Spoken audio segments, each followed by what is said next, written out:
What's up, everyone? Welcome to the video. Today we're going to take a look at how to get a 2024 Nissan Sentra unlocked, opened, and started if the key fob dies.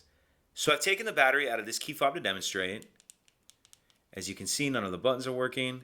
The first thing I'm going to do is remove the emergency key that's in the bottom of the key fob.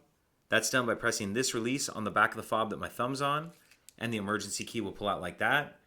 Now I'll use this emergency key to unlock the driver's door. So I'll stick it in the driver's door and turn it to the left or counterclockwise to unlock. Then after you unlock the door, it's a good idea to go ahead and throw the key back in the fob just so we don't lose it. Now as soon as we open the door, the alarm's going to start going off.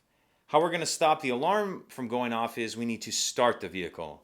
How we're going to start the vehicle with the dead key fob is we're going to get in. I'm going to press the stop start button, then I'm going to hold the key fob up to the stop start button, and then I'll start the vehicle as normal. Brake, foot on the brake, and press the stop start button again. I'm going to show all this to you. I'm just going to be going kind of quickly, and the alarm's going to be going loud. All right, let's give it a shot. So I'm going to get in, press the stop start button, then I'm going to hold my key fob up to the stop start button like that. And now I'm going to start the vehicle as normal. Brake and stop start button. And then as you heard there, once the vehicle starts, the alarm will go off.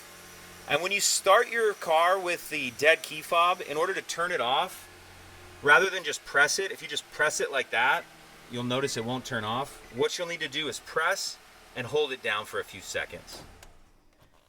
And then it will turn the vehicle off. If you have any questions, please let me know. If you could take a second to like and subscribe, it helps us out, and I'd appreciate it.